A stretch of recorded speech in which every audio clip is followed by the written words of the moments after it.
सार वचन राधा स्वामी वार्तिक भाग दूसरा वचन 253। जबकि सतगुरु को तुम मालिक कह चुके तो फिर और मालिक कहाँ से आया कि जिसको तुम मानते हो और बड़ा समझते हो। तुम्हारे तो एक सतगुरु ही मालिक हैं। देह रखकर जो स्वरूप दिखलाया है पहले इसी से काम होगा। दूसरा स्वरूप उनका सच्चे मालिक यानी सतपुरुष राधा स्वामी का स्वरूप है और वही तुम्हारे सच्चे बादशाह हैं। वचन 254। जिक्र है कि दक्षिण में एक मुकाम पर एक फकीर साहब जो पूरे गुरु थे विराजते थे और एक चेला उनका निहायत गुरुमुख था। एक रोज सत्संग उनका हो रहा था। तब एक मुसलमान मौलवी जो मक्के के जाने के वास्ते तैयार था आया और उसने फकीर साहब से कहा कि मक्का और काबा बहुत बुजुर्ग और उत्तम जगह है। आपके सेवकों को भी वहां दर्शन के वास्ते जाना चाहिए और कई तरह से उसकी तारीफ और महिमा करने लगा। उस वक्त जो बड़ा चेला फकीर साहब के पास बैठा था वो बहुत खफा हुआ और उस मौलवी की गर्दन पकड़कर उसका सिर फकीर साहब के चरणों में रख दिया और कहा कि देख करोड़ों मक्के और काबे इन चरणों में मौजूद हैं। जब फकीर साहब उठकर वास्ते हाजत के जरा बाहर गए तब उस सेवक से और मौलवी से खूब चर्चा हुई। जब फकीर साहब आए तब मौलवी ने शिकायत की। उस वक्त गुरु साहब ने सेवक को समझाया कि नहीं, काबा बहुत अच्छा है, जैसा कि मौलवी कहता है वैसा ही है और दर्शन करने योग्य है। जा, तू भी इसी वक्त मौलवी के साथ जा। वो सेवक पूरा गुरुमुख था, हाथ जोड़कर खड़ा हो गया और कहा कि जैसे हुक्म गुरु साहब का। उसी वक्त मौलवी के साथ जहाज पर गया। जब कुछ दूर जहाज चला तब बड़ा तूफान आया और वो जहाज टूट गया और सब लोग जो जहाज पर थे डूब गए। पर ये सेवक एक तख्ते पर बैठा रह गया और ये भी थोड़ी देर में डूबने को था कि एक हाथ समुद्र में से निकला और आवाज हुई कि जो तू अपना हाथ दे तो तुझे बचा लूं। तब सेवक ने पूछा कि तुम कौन हो? आवाज आई कि मैं पैगंबर साहब हूं। तब सेवक ने कहा कि मैं नहीं जानता कि पैगंबर साहब कौन हैं। मैं सिवाय अपने गुरु साहब के दूसरे को नहीं जानता हूं। तब वो हाथ छिप गया। फिर थोड़ी देर पीछे जबकि ये सेवक तख्ते पर बहा जाता था और गोते भी खाता जाता था, दूसरा हाथ निकला और कहा कि हाथ पकड़ ले, तुझको बचा लेवे। सेवक ने पूछा कि तुम कौन हो? आवाज आई कि हम खुदा यानी ईश्वर हैं। इसने वही जवाब दिया कि मेरा खुदा तो मेरा गुरु है, दूसरे खुदा को मैं नहीं जानता। तब वो हाथ भी छिप गया। जरा देर के पीछे फिर तीसरा हाथ निकला। ये हाथ उसके दादा गुरु का था। उन्होंने कहा कि मैं तेरे गुरु का गुरु हूं, मुझे तू अपना हाथ दे, मैं तुझको निकाल लूं। तब उस सेवक ने जवाब दिया कि मैं सिवाय अपने गुरु के अपना हाथ किसी को नहीं दे सकता हूं, कोई क्यों न होवे, चाहे मैं डूब जाऊं चाहे जिंदा रहूं, मैं सिवाय अपने गुरु के किसी के कहने से नहीं निकलूंगा। तब वो हाथ भी गुप्त हो गया। फिर आप गुरु साहब आए और उन्होंने सेवक को गले लगा लिया और फौरन अपने मकान पर ले आए। अब मालूम करो कि पैगंबर साहब और खुद ईश्वर और गुरु के गुरु ने जो आवाज दी थी वो इसके इम्तिहान और परीक्षा के वास्ते थी। और जब वो गुरुमुक्ता में सच्चा और पूरा उतरा उस वक्त गुरु साहब आप प्रकट हुए और उसको बचा लिया। अब जीवों को चाहिए कि जहां तक बने इसी तरह की मजबूत और सच्ची प्रीत और प्रति सदगुरु की करें। वचन 255। जो पतिव्रता स्त्री है वो सिवाय अपने पति के किसी को मर्द नहीं जानती और सबको नामर्द समझती है यानी नपुंसक जानती है। बल्कि अपने माँ बाप की भी प्रीत भूल जाती है। ऐसे ही जो सदगुरु के सेवक हैं उनको भी चाहिए कि सिवाय अपने सदगुरु के और किसी को अपना मालिक और मुक्तिदाता न समझे, और जो पिछले संत हुए हैं उनको जब तक माने कि जब तक उनको अपने वक्त के पूरे गुरु नहीं मिले, और जब सदगुरु मिल जावे फिर पतिव्रता की तरह जो कुछ समझे उन्हीं को समझे और दूसरे पर भाव न लावे। वचन 256। जो कि बिचौलिया होते हैं वो सगाई और शादी कराकर स्त्री और पुरुष को मिला देते हैं और उस स्त्री को समझाते हैं कि देख, तू सिवाय अपने पति के और किसी से प्रीत मत करियो, और हमसे भी इतनी ही प्रीत रख कि जैसे औरों से बरतती है। इसी तरह गुरु नानक और पिछले संत हुए कि उन्होंने बिचौलियों का काम किया, यानी अपने वचन और ग्रंथों में लिख गए हैं कि पूरे सदगुरु का खोज करके उनकी शरण पढ़ो। जिन्होंने उनके वचन माने और सदगुरु पूरा खोज कर उनकी शरण ली, उनको चाहिए कि अब सदगुरु को ही अपना मालिक और पति समझे। वचन 257। जीव को चाहिए कि हमेशा सदगुरु की कृपा और उनकी दया को ख्याल में रखे और विचारे कि सदगुरु ने कैसे 84 से बचाया है और कर्म और भर्म काटे, यानी तीर्थों और व्रतों से अलग किया और भटकना से छुड़ाया और शब्द मार्ग सच्चा दृढ़ाया। तब उसकी प्रीत सदगुरु से लगेगी और भरम नहीं उठेंगे।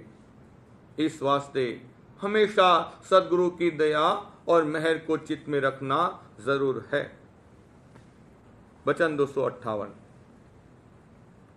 विद्यावान गुरु से जीव के संशय दूर नहीं हो सकते, अलबत्ता सभा विलास खूब हो जाता है। जब एक श्लोक के 4 या ज्यादा अर्थ किए तो जीवों को और संशय में डाला कि वो कौन से अर्थ को पकड़े। जो बात की जीव के कल्याण के वास्ते दरकार थी छांट कर न कही तो जीव कैसे मुक्ति का रास्ता पावे और क्या जतन करे। इस वास्ते चाहिए कि निष्ठावान गुरु खोजो। जब तक वो नहीं मिलेंगे कारज नहीं होगा। और ये सोने के समान जो नरदेही मिली है, इसको नमक और आटे के समान पंडित और भेख और वाचक ज्ञानियों के संग में बेकदरी से खर्च न करे और सदगुरु पूरा खोज कर उनकी सेवा और सत्संग करे। वचन 259। जो लोग की सत्य नाम और राम और हर नाम का सुमिरन करते हैं और सदगुरु से प्रीत नहीं करते हैं, ये करनी उनकी वृथा जाएगी, क्योंकि नाम सदगुरु के अधीन है। जो सदगुरु को पकड़ेगा उसको नाम और राम भी मिल जाएगा, और जो सदगुरु से नाम लेकर सतगुरु की प्रीत न करेगा उसको भी नाम नहीं मिलेगा। वचन 260। संतों का नाम अगोचर है और वेद का नाम गोचर है। जो नाम गोचर है वो सत्य नाम नहीं हो सकता, और जब नाम असत्य हुआ तो उसका स्थान और रूप भी असत्य हुआ। और संतों का नाम भी सत्य है और रूप और स्थान भी सत्य है, क्योंकि जो वर्णात्मक नाम है उसके आश्रय सफाई हो सकती है पर सुरत नहीं चढ़ सकती है, और ध्वन्यात्मक नाम के आश्रय सुरत पिंड से ब्रह्मांड को चढ़कर अपने निज स्थान यानी सतलोक में पहुंच सकती है। सो वो ध्वन्यात्मक नाम सिवाय संतों के और किसी से हासिल नहीं हो सकता है। जिसके बड़े भाग हैं उसको ये नाम प्राप्त होगा।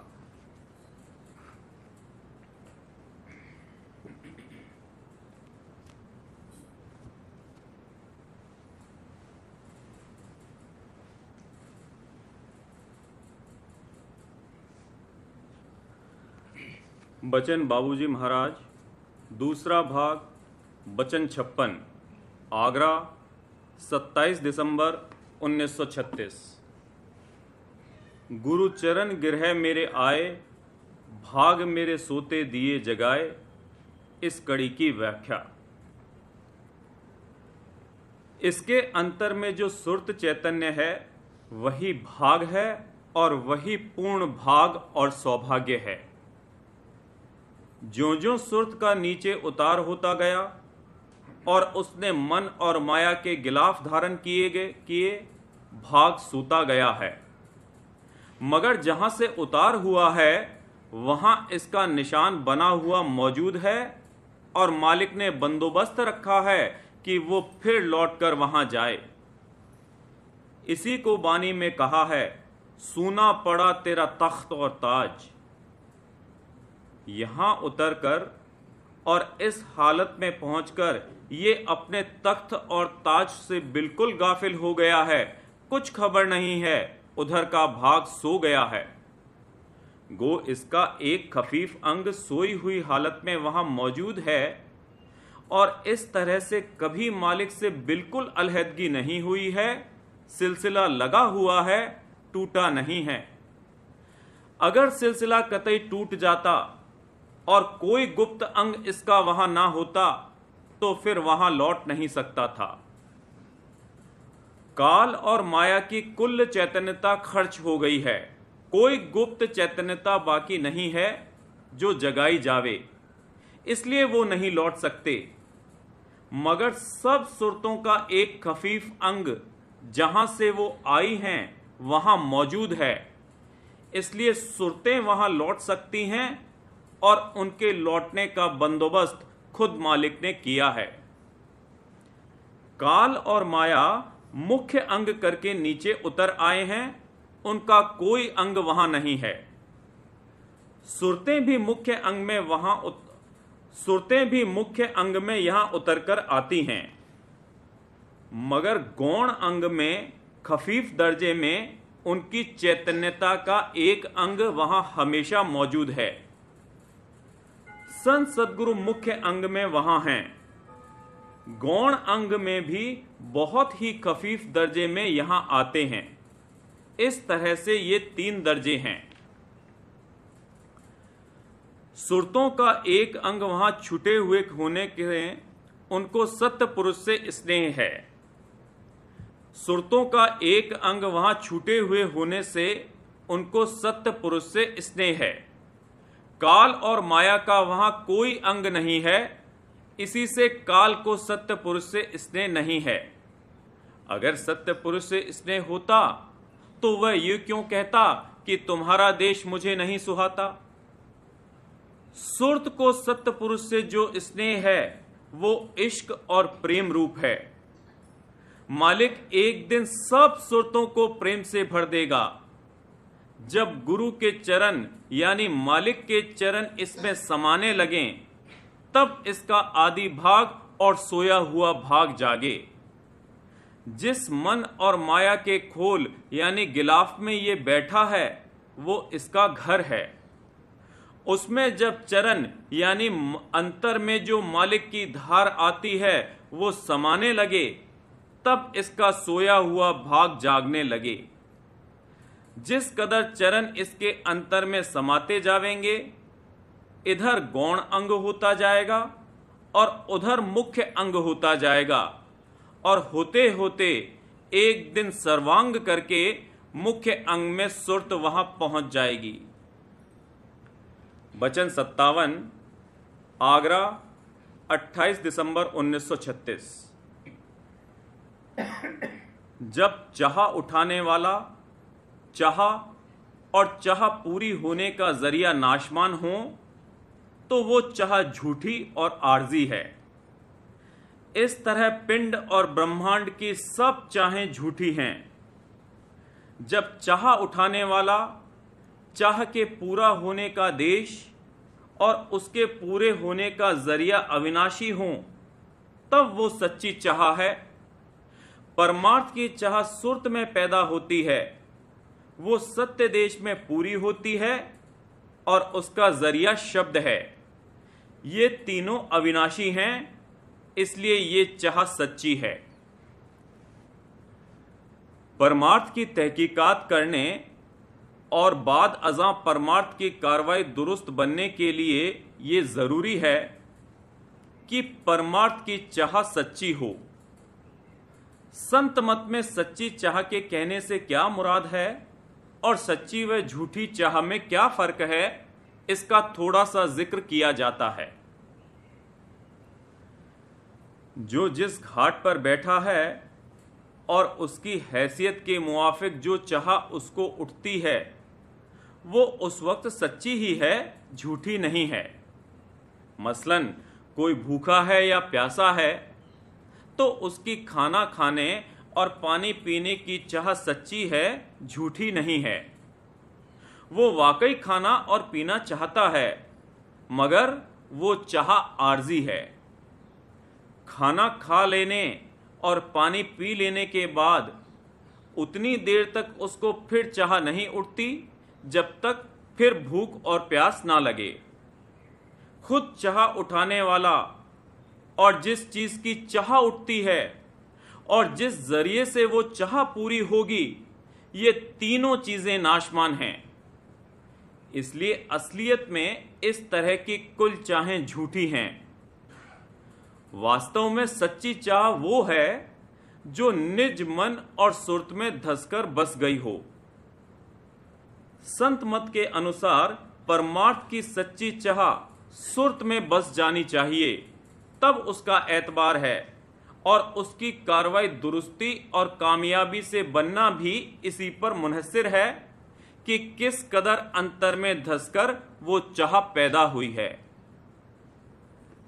मालिक चैतन्यता का सोतपोत और भंडार है। सोतपोत से भंडार बना है और भंडार से जो धार निकली उसके संग शब्द है, और जहां वो ठेका ले वो सुरत है। सुरत और शब्द दोनों हमजात और हम जौहर हैं। जो शब्द की धार उस भंडार से आई है, उसी के जरिए यानी उसको पकड़कर सुरत अपने भंडार में जावेगी और समावेगी। जिसमें चाह पैदा हो यानी सुरत, और उस चाह के पूरा होने का जरिया यानी सत्य शब्द, और जहां जाकर वो चाह पूरी होगी यानी सत्य देश, ये तीनों सत्य हैं। संत मत के अनुसार सच्ची चाह का ये रूप है। ये चाह कैसे पैदा होगी और कब पैदा होगी, इसका बंदोबस्त मालिक ने किया है। मालिक ने ही सुरत को यहां भेजा है और मालिक ने ही उसको वापस ले जाने का भी बंदोबस्त किया है। नीचे से नीचे पैंदे तक में सब जगह मालिक की चैतन्य शक्ति अंतर के अंतर्गत मौजूद है। एक जर्रे तक में वो शक्ति मौजूद है। सब रूप और सब कार्रवाई उसी शक्ति की बदौलत है। अगर वो ना हो तो कोई रूप ही नहीं बन सकता। इसी मानी में कहा है कि बिना मालिक की मौज के पत्ता नहीं हिलता।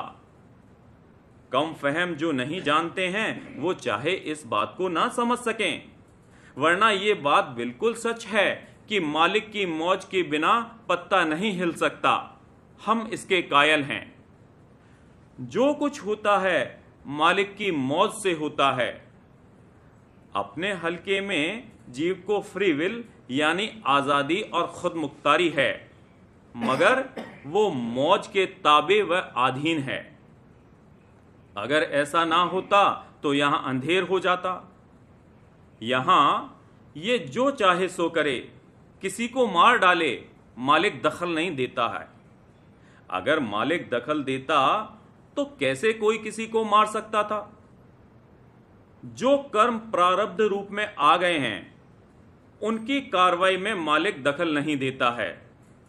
सिर्फ इतनी बात है कि कितनी पूंजी इसके पास है, यानी कमाई करके जो इसके भाग में आ गया है, उतने में ये जो चाहे सो करे, मालिक कुछ नहीं कहता। वॉइस ऑफ कॉन्शियस और चीज है।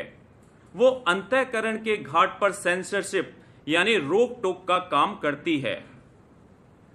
अंतर के अंतर्गत जो मौज प्रेरक है वो गुप्त तौर पर अपना काम कर रही है, और वो ये है कि मन और माया का आपा धारण करके जो बल पैदा हुआ है वो यहां कार्रवाई कर करके क्षीण होवे और सुर्त उनके दबाव से निकले। बाज लोग कहते हैं कि अगर हमको पिछले जन्म की याद रहती तो हम ऐसा ना करते। अगर पिछले जन्म की याद रहती तो इस जन्म में मां बाप जात बिरादरी कुल कुटुंब से कैसे प्रीत करता और यहां कैसे कार्रवाई करता।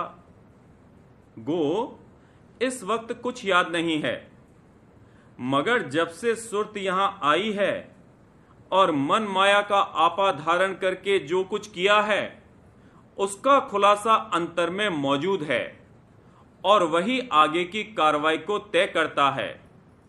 एक घाट पर पहुंचकर सब याद आ जाएगा। अनंत जन्मों तक यहां रहने के बाद जब ये तजुर्बा हो कि हमने आपे से जो कार्रवाई की सो सब बिगाड़ा, इस मन माया के देश में हमारा जीवन बिल्कुल नाकामयाब हुआ, तब परमार्थ की सच्ची चाह पैदा होगी और परमार्थ की कार्रवाई कर सकेगा। कहने को तो कह दिया, लेकिन आपा नाश होना और ऊपर बयान किया हुआ तजुर्बा होना निहायत मुश्किल है। जैसे ही ये तजुर्बा अंतर में हुआ, प्रेम पैदा होने लगेगा और एक दिन सर्व आपा नाश होकर प्रेम और आनंदमय हो जाएगा। गुरु मोहे दीन ही अमृत रास, ज्ञानी और जोगी खोदें घास। पिंड में जोगी गति है और ब्रह्मांड में जोगेश्वर ज्ञानी गति। पिंड और ब्रह्मांड के परे देश संतों का शुरू होता है। पिंड ब्रह्मांड धरती यानी जमीन है, जमीन पर घास पैदा होती है। इशारे में इसी को बानी में फरमाया है कि ज्ञानी और जोगियों की कार्रवाई घास खोदना है।